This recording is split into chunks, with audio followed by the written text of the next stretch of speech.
Good morning, and we are live. Let's see. It's exciting to have some viewers waiting to get into the room. That's a new thing that I usually don't have, but it's awesome. Welcome to the stream. So today, like I said in the title, we'll be brewing with the Aeropress yet again. It'll be our 7th time brewing with it. Yeah, 7th time. And we'll also be tasting our cold brew that we made. Morning and morning. Oh, you made it. Congrats. Just saw you in the chat the other day, as in yesterday, and I'm glad you made it. Welcome. So yeah, we'll be brewing with the Aeropress, and we'll be tasting the cold drip coffee that we made yesterday. I haven't tasted it yet, but we'll see how it is. So let us begin. But yeah, good morning. Sit down, relax, and enjoy this chill coffee brewing session. And if you have any questions, just feel free to ask. Let's see. So actually, maybe we should look at the recipe first. Moving over. So yesterday we did this recipe over here, and it was a bit over extracted. So what I decided to do was to change the temperature today to 85 degrees Celsius instead of boiling. So our recipe will be a 1:15 ratio. It'll be 15 grams of coffee, 225 grams of water. Instead of boiling, we got 85 degrees Celsius water, same grind size and same brewing time. So let's begin. And before I do that, I'm gonna change the grind size right now because otherwise I'll forget. Because I still have it on the cold brew setting. So there we go, 35. So measuring out 15 grams of coffee of the beans that we're using, the Rwandan beans.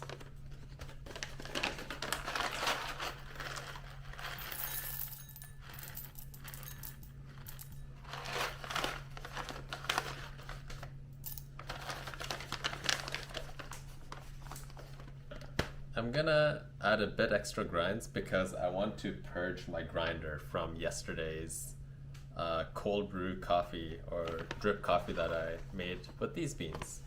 So I'm just gonna take some of this.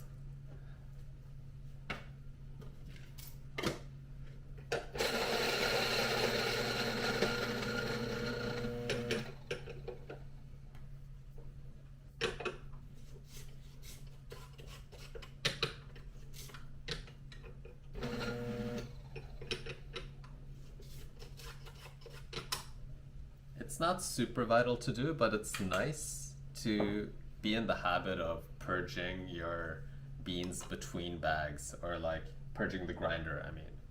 And it's just with a small, like 1 gram of coffee, and then just like purge it out.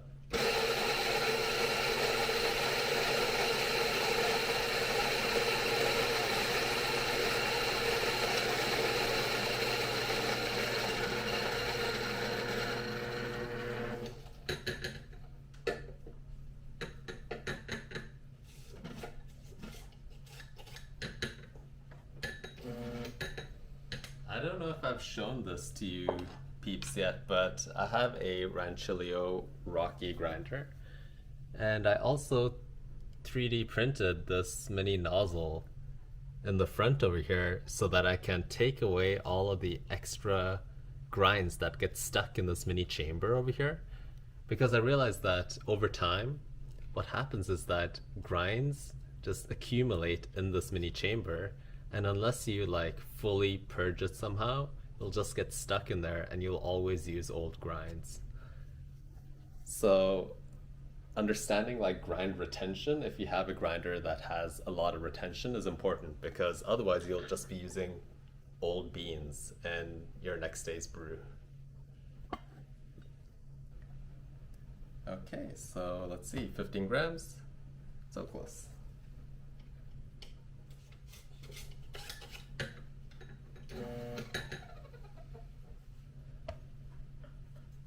$15.4, nice. And let's get our boiling water.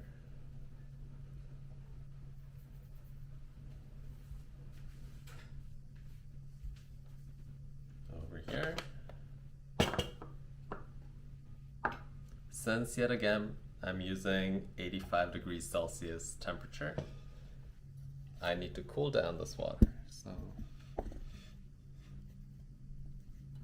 what I'm going to do is just add some cold water to this and decrease it to 85. Hot.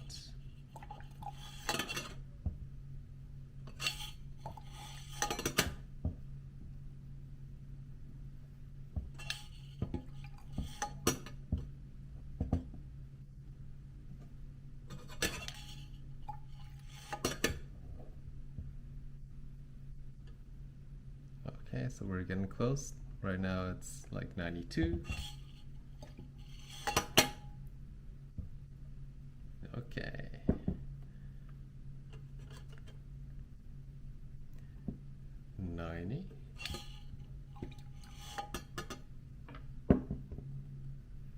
And we'll reach 85 shortly. Cool. So let's preheat our Aeropress now.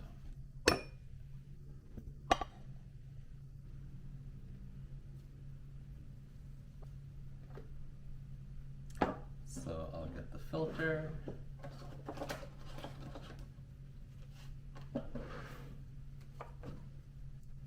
Put it into the Aeropress cap. Lock that in. Get the cup that I want to brew in.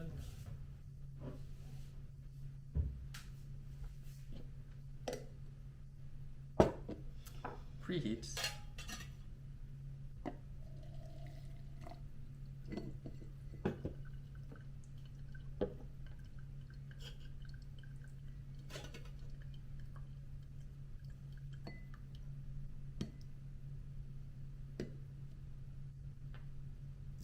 Question, do you find that there's a big difference in extraction when preheating the Aeropress? So I haven't calculated the extraction rate. I don't have a reader, but I find it more important for consistency and to wet the filter and to make sure that I have a good routine going. So for example, if it's a really cold day and all the vessels are cold, then that would totally ruin the final beverage drinking temperature. So I would say just for consistency and to make sure that everything is as consistent as possible, I would preheat, and it's just a routine that I've gotten into. So extraction wise, you can always compensate for it, but I would say try to keep it consistent. So if you don't preheat, don't preheat. If you preheat, then preheat. Okay, so let's add our grinds.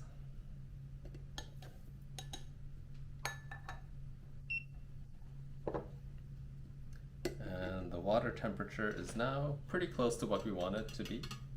Let's see, 86-ish degrees Celsius. By the time I start pouring, it'll probably be 85, so let's start. Turn it to the timer, start the timer, and we're pouring all the way up to 225 grams of water.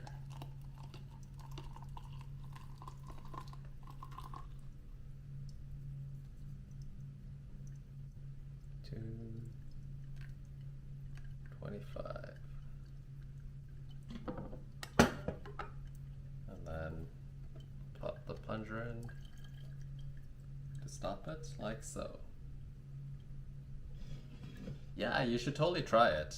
And in my opinion, it's not a game changer, as in, here, let me move it up here. Preheating is not something that changes extraction from grind size, coarse to fine, but it is something that really impacts your extraction if you don't think about it.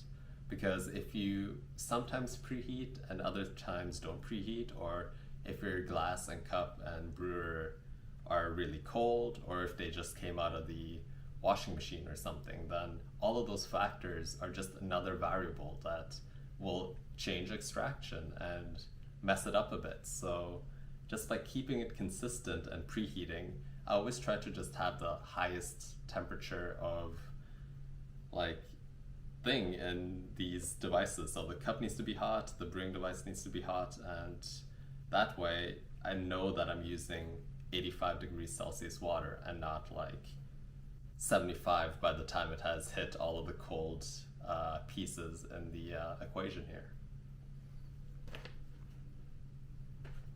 So we're waiting all the way up to 3 minutes, and it's already been 1 minute and 50 seconds, so around a minute more. But yeah, it's a nice and sunny day outside. I've been thinking a lot about brewing habits and the channel that I have, and I have some really exciting things that will happen in the future, and it'll include a rebrand of sorts. So I'm really excited to share that with you peeps down the road, but stay tuned. There'll still be a lot of coffee shenanigans, but there'll be way more. And yeah. Okay, getting close.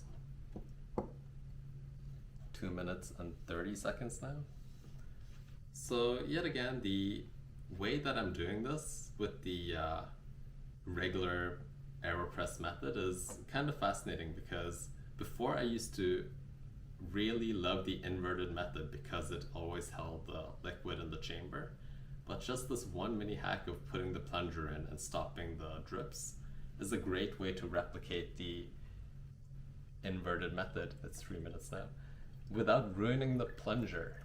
Because whenever you let the plunger sit there with a lot of hot water and grinds for many minutes, it's like ruining the plunger over time. And I think that that rubber really needs to be taken care of if you want to maintain your Aeropress for many, many years.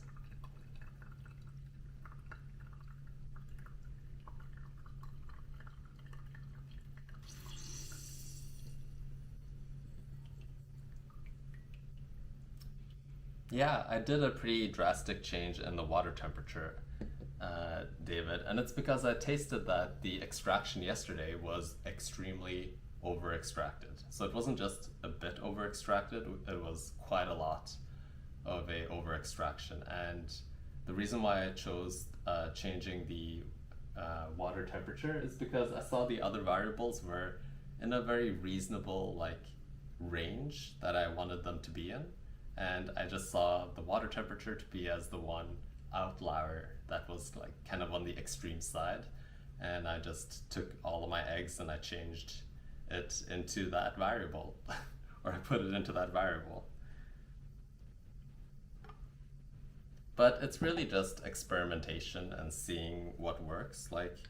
If I get a nice and balanced cup right now, I know that I've gotten to a point where the extraction is good, but maybe the cup is not amazing. But it's really intuition and understanding how over or under extracted a brew is, and then changing it accordingly. So if I just done a micro tweak of, let's say, 5 degrees Celsius, then I wouldn't have really gotten out of that over extracted range, which I tasted yesterday, and it was pretty far into that range.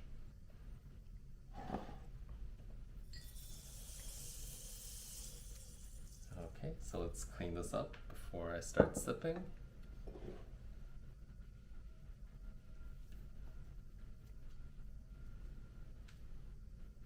Hopefully that makes sense.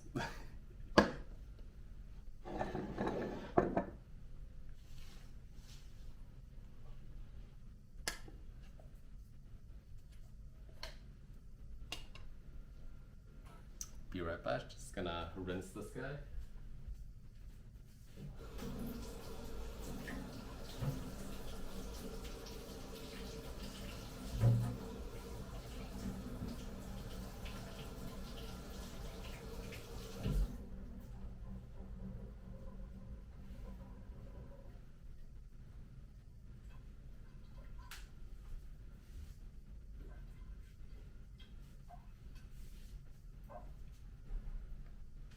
Okay, so as we let this cool down, I'll also dose out some of the cold drip coffee that I made yesterday. Let me bring that up.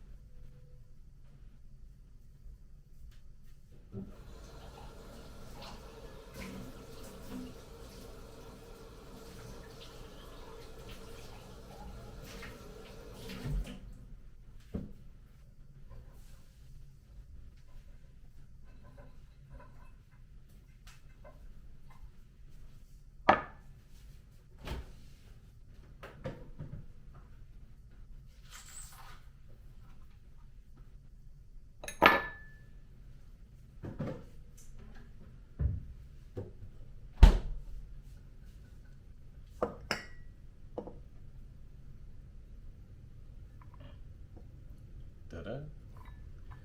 Question. Do you find a big difference in doing cold brew with room temperature versus iced water?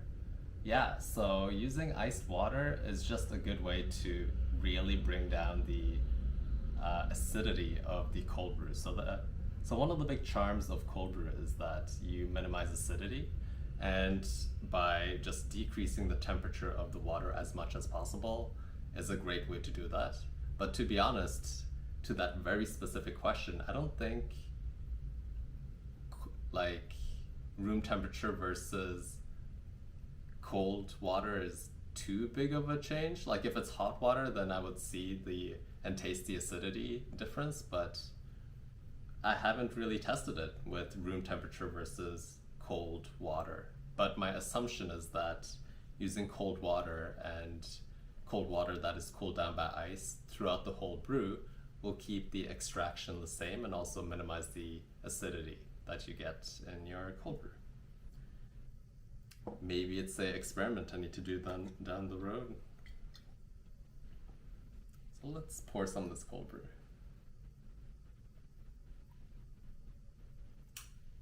Nice, thick and chunky.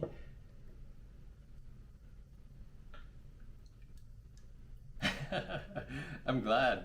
Totally make another cup of coffee. Enjoy it. Okay, so first of all, let's try the Aeropress cup before I go into the cold drip coffee over here.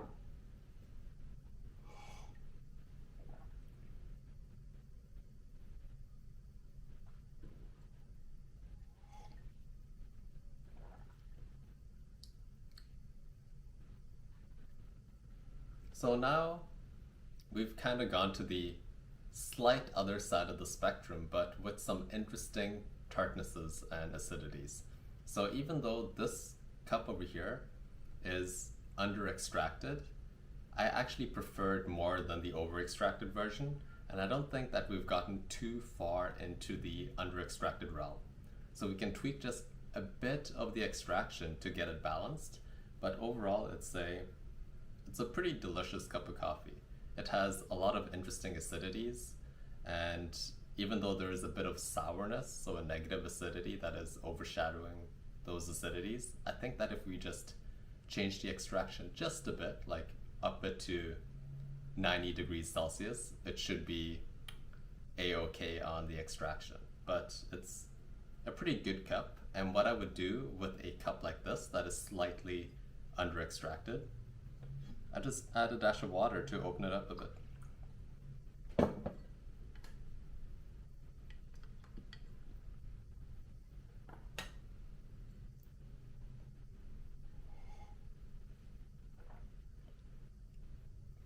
Yeah, it tastes much better, much cleaner and smoother, not that harsh acidity, and it's a really delicious cup of coffee.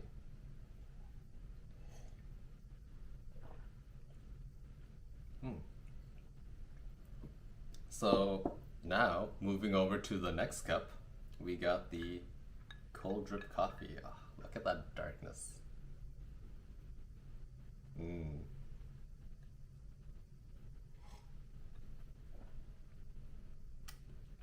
Wow. So it's extremely thick, intense, has like a molassesy intensity to it. It's not super mouthfeel viscous, but it has a very intense taste to it. And I can see this being amazing with like a dash of cream, for example, or maybe even just a bit of honey to like add a bit more sweetness to it, because it's kind of like very dark chocolatey intense right now, but it's delicious too.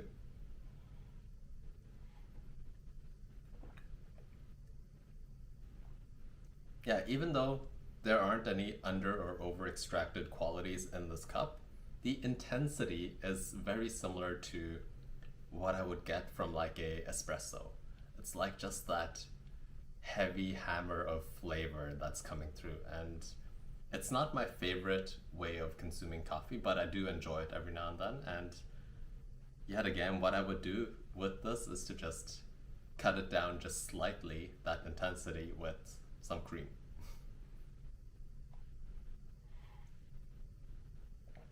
Yes, it's concentrated. It's a 1 to 6 ratio cold drip coffee, and I would probably let it sit and chill and cool down here, but it's actually pretty delicious. Like, I would maybe have it like this yet again with the dash of cream.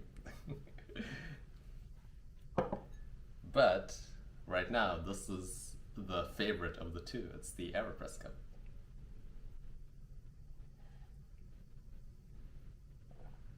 Mm. Yeah, so adding that dash of water just really added an extra layer of smoothness to it. So that sharpness that the under extracted quality kind of brought to the cup was cut down with the dash of water, and now it's just a extremely smooth cup of coffee. So this recipe is great with a dash of water.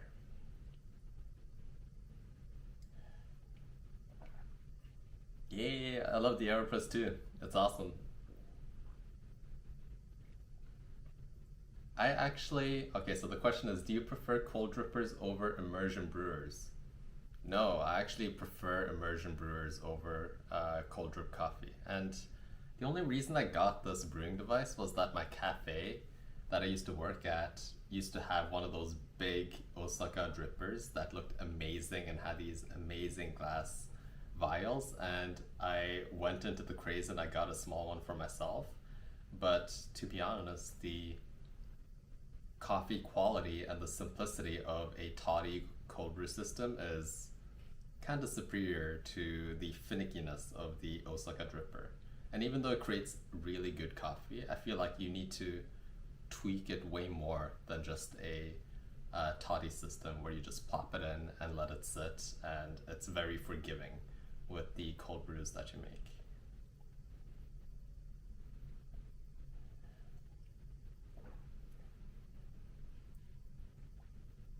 Yeah, so far, one of the best cups. Delicious.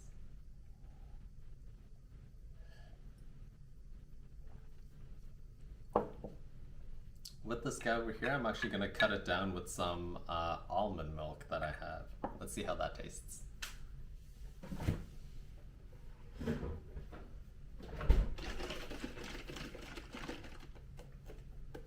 Yeah, immersion brewing is amazing in my opinion. It's underrated, meaning a lot of people love the allure of pour overs and siphons and fancy brewing methods and jumping straight into espresso or mocha pots, and just having a French press or a Hario switch or a clever dripper is, in my opinion, the best intro brewing device for people who want to get into coffee, because it's so forgiving and you get usually really delicious cups of coffee with it.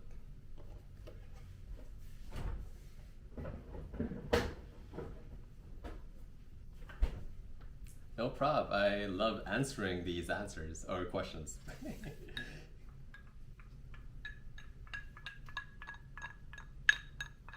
Let's see.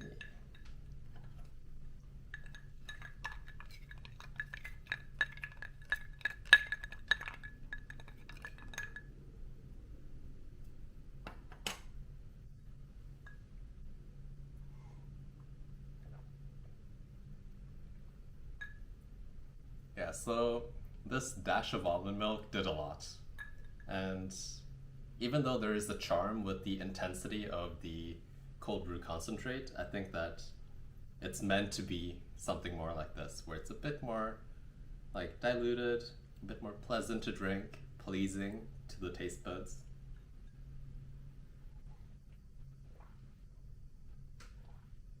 And some of that intense taste that I initially had with the concentrate really reminded me of extremely dark chocolate, like 85 to 90% intensity dark chocolate, where it just like overwhelms your mouth. And I think that this dash of almond milk just smooths it out a bit. It's a bit more of like a 50-60% dark chocolate now, and a bit more pleasing. I can drink this whole thing without worrying about my mouth being fatigued by the intense flavors.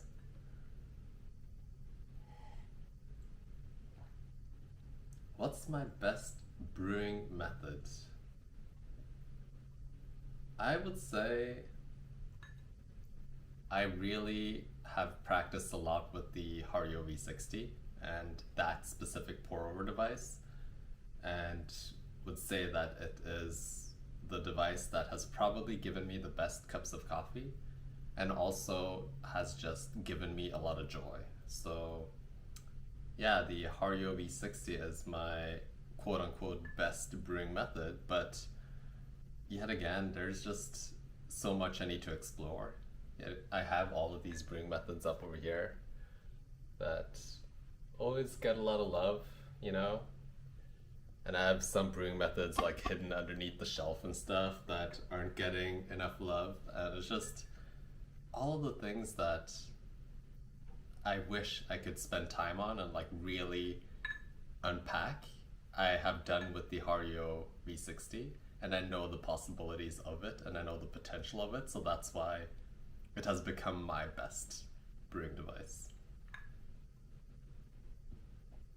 But down the road, I'll try and explore way more with other things like the Aeropress. Like, I love the Aeropress too. It's versatile, it's amazing. But yeah, I just need to spend more time with the things. I need to brew more coffee. That's what I need to do.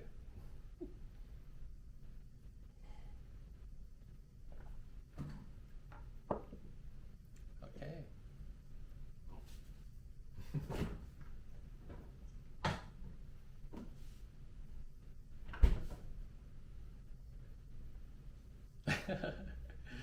Yeah, there's no discrimination in brewing devices. And yes, the clot filter is up there. It's actually one of my favorite things to make cold brew in now.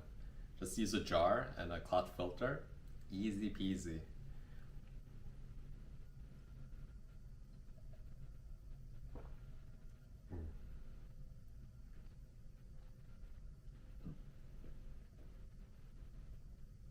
Okay, so let's change the brewing recipe now that I've given it a proper thought.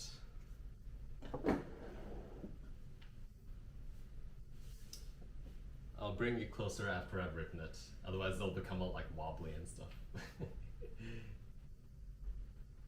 see.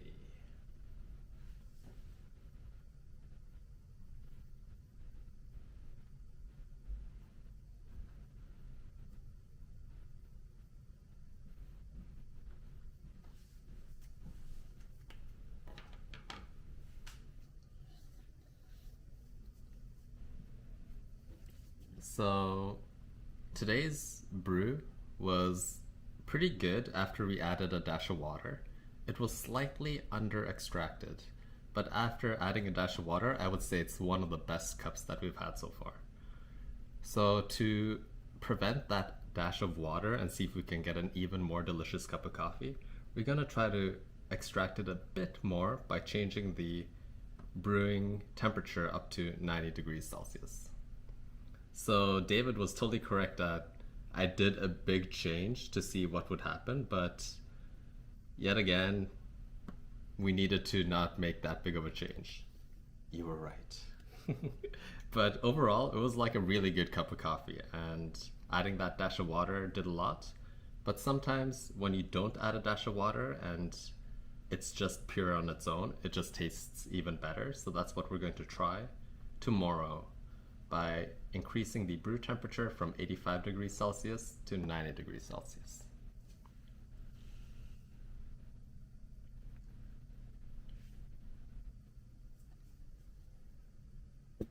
And this is what I love about coffee. It's all about constantly changing the recipe to see how you can eke out those small, delicious flavors from the coffee that you wouldn't otherwise have gotten by sticking to a brewing recipe. And I think that this iteration of constantly tweaking variables is something that I want to create a brewing recipe for.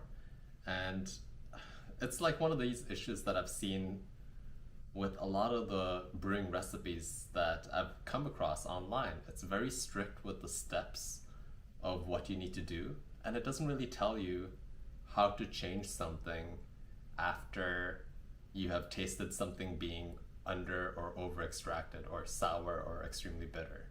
And I think that this iterative process that I'm doing on the fridge over here and just sharing my thoughts and just like the process that I'm going through to achieve a really good cup of coffee is something that needs to be highlighted more in the coffee world, because everyone as a barista needs to like learn this if they want to like make really delicious cup joe at home.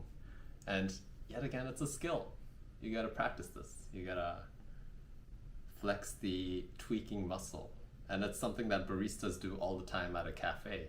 They constantly tweak the recipes to accommodate the roast level, the origin, the roast date, what brewing device they're using, some other variable. You know, it's just, these things need to be taught, and I'm here to teach you guys, hopefully, and share my knowledge of it.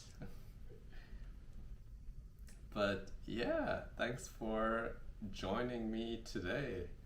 We have nearly hit double-digit viewers. That's a rare treat for me. I've never gotten to 10, but also my live streams have been pretty short, you know, just a quick brew of coffee and peacing out. This is way more chill and chatty, which I like, for sure. If you guys have any other questions, just feel free to toss them in the comment section over here. But yeah, I'm always down for chatting about coffee and all that jazz, but for now, I'll see you in the next stream, so I'll end it at that. Moving over, pressing end stream. Next time, yeah. I'm in no rush to hit 10. It'll happen eventually. Take care.